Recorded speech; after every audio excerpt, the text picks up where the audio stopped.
Hi welcome back to Keerthi's kitchen. ఈరోజు ఎంతో టేస్టీగా అండ్ ఈజీగా అయిపోయి డ్రింక్ చూపిస్తానండి. చాలా మంచిది ఎండాకాలంలో. ఈ ఒక్క డ్రింక్ తాగితే నీరసాన్ని మొత్తం తగ్గించేస్తుందండి. మరి ఎలా చేసేసేయాలో చూసేద్దాం, వచ్చేయండి.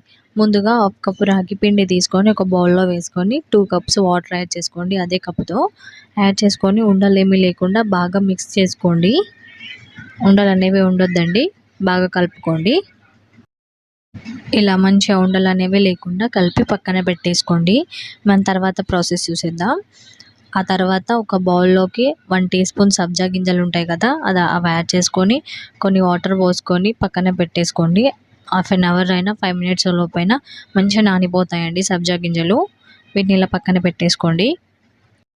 ఆ తర్వాత 8, 10 లేదా మీ ఇష్టం ఎన్నైనా తీసుకోవచ్చు. ఆల్మండ్స్ తినే వాళ్ళైతే ఇలా కొన్ని బాదం పప్పుల్ని తీసుకొని హాట్ వాటర్ పోసుకొని ఒక హాఫ్ అన్ అవర్ నానబెట్టుకోండి. అప్పుడు పొట్టు ఈజీగా ఊడొస్తుంది. మళ్ళీ ఒకసారి రాగి పిండిని ఇలా కలిపేసి స్టవ్ పైన పెట్టేసుకొని మంచిగా బాయిల్ చేసుకోవాలి. కలుపుకుంటూనే ఉండండి, స్లిమ్లో పెట్టుకోండి, లేదంటే కింద గడ్డలు కట్టేస్తుందండి. చూసుకుంటూ బాగా మిక్స్ చేసుకోండి. ఇలా చిక్కగా అయిపోయిన తర్వాత స్టవ్ ఆపేసేసి పక్కన పెట్టేసుకోండి. దీన్ని పూర్తిగా చల్లారనివ్వాలి. ఇంకా ఎక్కువ ఉడికించకండి, అడుగంటిపోతుంది. ఈ కన్సిస్టెన్సీలో ఉంటే సరిపోతుంది. స్టవ్ ఆపేసి చల్లారనివ్వండి దాన్ని. ఆ తర్వాత సబ్జా గింజలు నానిపోయాయి చూసారా, బాదం పప్పులు కూడా ఇలా పొట్టు తీసి పక్కన పెట్టేసుకోండి. అన్నీ హాట్ వాటర్లో వేసాం కాబట్టి త్వరగానే స్కిన్ రిమూవ్ అయిపోతుంది. అన్నీ తీసి పక్కన పెట్టేసుకోండి. ఇలా తీసి పక్కన పెట్టేసుకున్న తర్వాత ఒక మిక్సీ జార్ తీసుకోండి. అందులోకి మనం ప్రిపేర్ చేసి పెట్టుకున్న రాగి పేస్ట్ ఉంది కదా, అది యాడ్ చేసేసుకోండి. మొత్తం ఇలా వేసేసుకోండి. వేసుకున్న తర్వాత మనం ఒక హాఫ్ కప్ బెల్లం తీసుకుంటున్నానండి. మీ దగ్గర బెల్లం లేకుంటే షుగర్ అయినా యాడ్ చేసేసుకోవచ్చు. నేను హెల్తీగా చేయడానికని బెల్లం తీసుకున్నాను. ఆ తర్వాత ఆల్మండ్స్ కూడా వేసేసేయండి, బాదం పప్పులు. ఆ తర్వాత మనం నానబెట్టుకున్న సబ్జా గింజలు కూడా వేసేసేయండి. మీ ఇష్టం అండి, ఇవి లాస్ట్లో అయినా యాడ్ చేసేసుకోవచ్చు. నేను ఇప్పుడే యాడ్ చేస్తున్నాను. ఆ తర్వాత ఒక కొంచెం చిన్న సైజు కొబ్బరి కుడుకను కూడా ఇలా చిన్నగా కోసుకొని వేసేసుకోండి. ఆ తర్వాత చిన్న బీట్రూట్ ముక్కను యాడ్ చేసుకోండి. కలర్ కోసం యాడ్ చేస్తున్నానండి, అది మీకు నచ్చకపోతే స్కిప్ చేసేసేయచ్చు. అలాగే కొన్ని వాటర్ పోసుకోండి. ఈ వాటర్ ప్లేస్లో మీరు పాలు కూడా పోసుకోవచ్చు.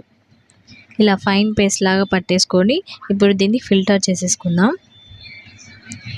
ఇలాంటి ఒక స్టెయినర్ ఉంటుంది కదా, అది పెట్టేసుకొని ఫిల్టర్ చేసేసుకోండి అంతా. ఇలా మొత్తం పోసేసుకొని స్పూన్తోని ఇట్లా రౌండ్గా తిప్పామంటే ఈజీగా వాటర్ కిందకి వెళ్ళిపోతాయి. పిప్పేమని ఉంటే పైన ఆగిపోతుందండి. ఇలా మొత్తం ఫిల్టర్ చేసేసుకోండి. ఇలా మొత్తం ఫిల్టర్ చేసుకున్న తర్వాత ఇక్కడ మిగిలిన పేస్ట్ ఉంది కదా, దాన్ని మళ్ళీ ఒకసారి మిక్సీలో వేసి మిక్సీ పట్టేసుకోండి. మళ్ళీ మిక్సీ పట్టుకొని మళ్ళీ స్ట్రెయిన్ చేసేసుకొని అందులో వేసేసుకోండి. ఈ స్టేజ్లో మీకు స్వీట్నెస్ సరిపోయిందో లేదో చెక్ చేసుకోండి. నాకైతే సరిపోయిందండి. ఒకవేళ మీకు సరిపోలేదనిపిస్తే ఇంకొంచెం యాడ్ చేసుకోండి. బెల్లమైనా షుగర్ అయినా యాడ్ చేసుకొని మళ్ళీ ఒకసారి మిక్స్ చేసేసుకోండి.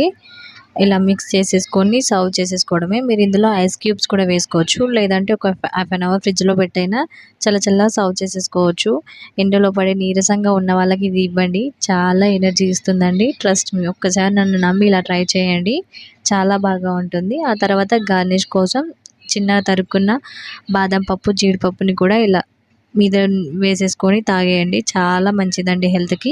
అలాగే మీరు ట్రై చేసి మీ ఫీడ్బ్యాక్ని నాతో షేర్ చేసుకోండి. అలాగే వీడియో నచ్చినట్లయితే లైక్ చేసి షేర్ చేసి మరిన్ని వీడియోస్ కోసం మన ఛానల్ని సబ్స్క్రైబ్